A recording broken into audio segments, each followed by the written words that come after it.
Maybe I'll start by saying this with in relation to second generation, that I think perhaps one of the most important books to describe the experience of second generation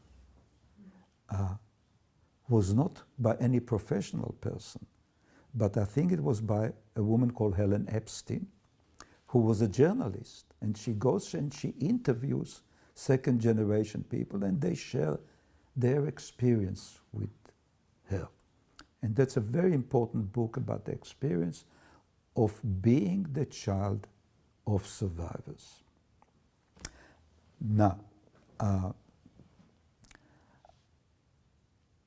and I think I've worked much more with the children of survivors than with survivors. And they, the children, often involve their parents and ask them or demanded of them or pressurized them to come and see me. But what is the experience of a second generation person of what's the experience of their family life and of the Holocaust? One,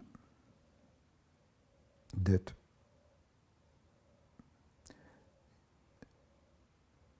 your parents have been through untold pain and trauma. To varying degrees, very often, commonly, you feel that it's part of your job to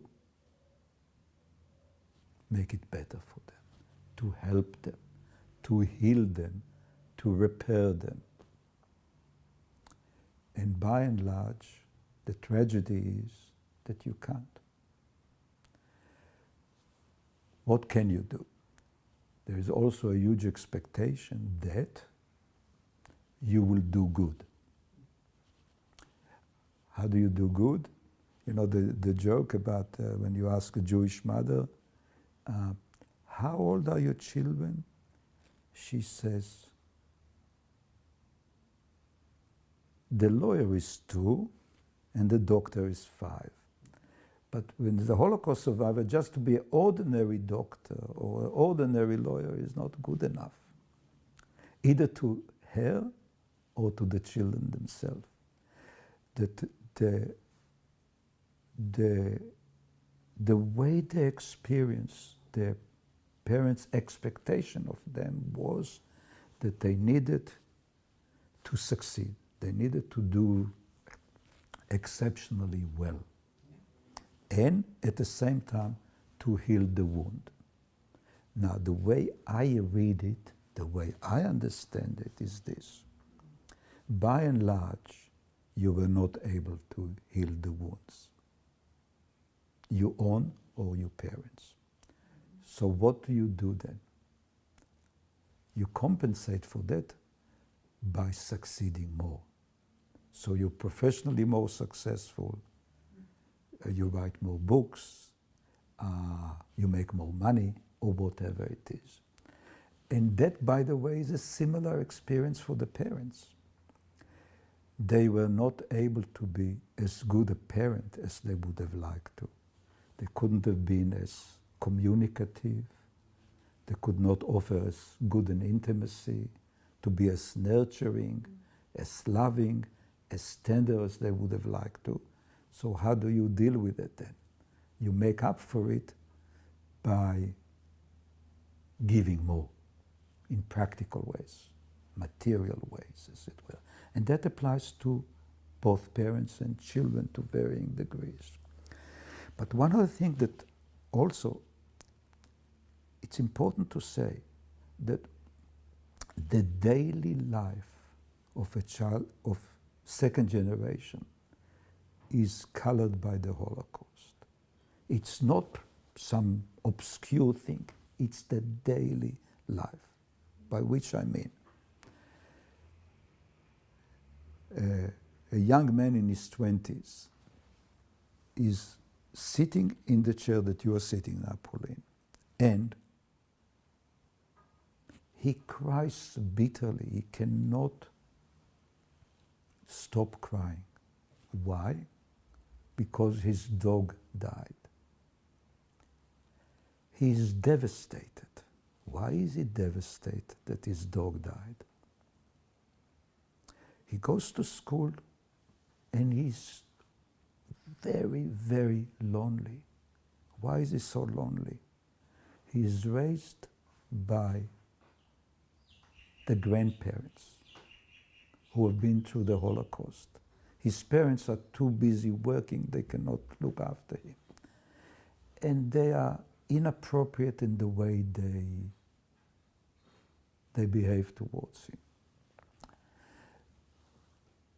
His grandmother, when she sent him to school the first day, in tights. So he has to go to the toilet and he can't go to the toilet because he can't operate the thing. And he wets his pants and all the other kids are laughing at him. And he becomes, so he is mocked and he is lonely and he's shunned. And so the only friend he has is his dog. And then he sits in this room and he cries and he cries. But there is another problem. You know what's the other problem? As he's crying about the loss of his dog, he hears other voices. And the voices say, "You are crying because your dog dies. We who have been through this, and this, you should be ashamed of yourself." And that applies almost daily to any experience. You're a child who you lost in a football game. You didn't get the present that you wanted. And you feel terrible. But you feel even worse, that you feel terrible because of such minor things, so unimportant compared to what your parents have been through. And you become a doctor, and you're a good doctor, you're a kind doctor. And you bring your mother along to see me. And I could see what's happening. He thinks in comparison, what he has achieved is nothing compared to what his parents have done, because they have overcome the most impossible. So there is often, to many, a second generation, a sense that no matter what, you're not good enough. You have not achieved as much. And any pain you have, if you feel the pain, that's evidence of how you are no good. And you can't sleep well at night because it's almost universal, and it almost became a source of humorous exchange between me and second generation, which is the comment about when the Nazis come to Caulfield, because it's almost a universal thing. There are so many second generation kids who spend the nights being scared that the Nazis are going to come to Caulfield. That was part of their nightmares. But not only you have nightmares about the Nazis come to Caulfield, but you feel terrible about it because you are scared of that when you live in such a beautiful and safe country, when your parents have been through hell and back, and look how well they are dealing in comparison. So your sense of inadequacy, of inappropriateness, of you are nothing in comparison, is huge for many.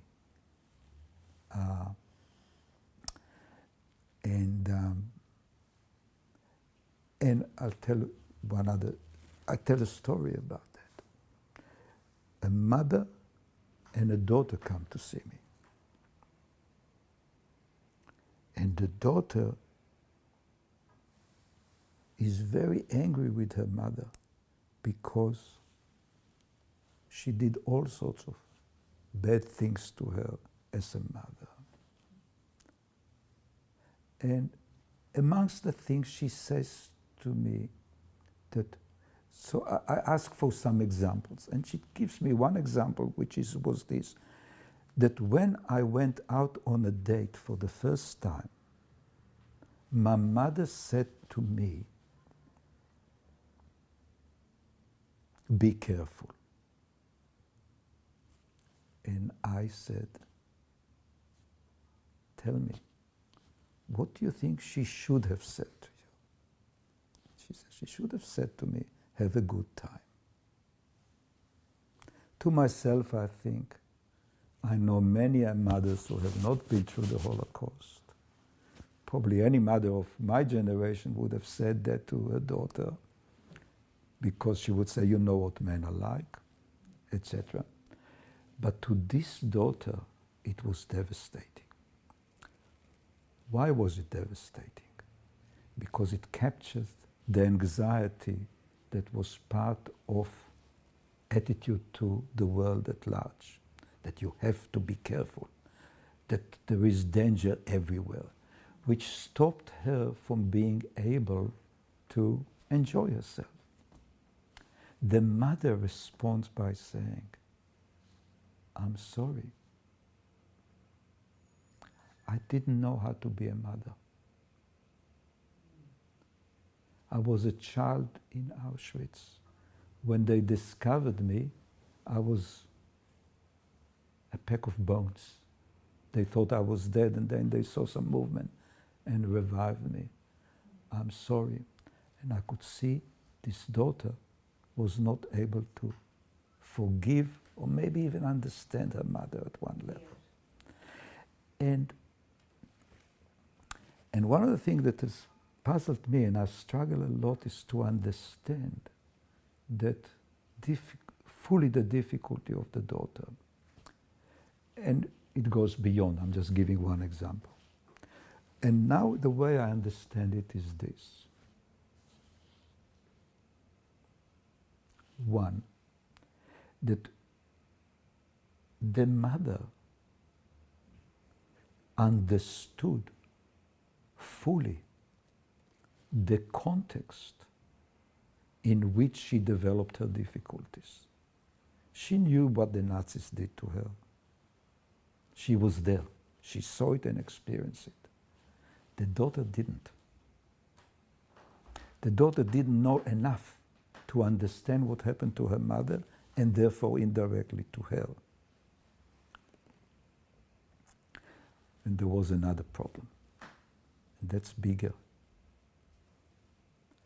Mother suffered because of what the enemy, strangers, did to her. It's easier to deal with that when the person who inflicted the pain on you, one, did not intend to inflict the pain. Two, it's your mother. Because your mother is still inside you. And because she is inside you, she is you. She's you genetically, she is you psychologically, and you cannot also help. And you have the idea, the expectation that mothers should be nurturing and reassuring, not communicating constant anxiety. So this is just some of the problems that occur with the second generation.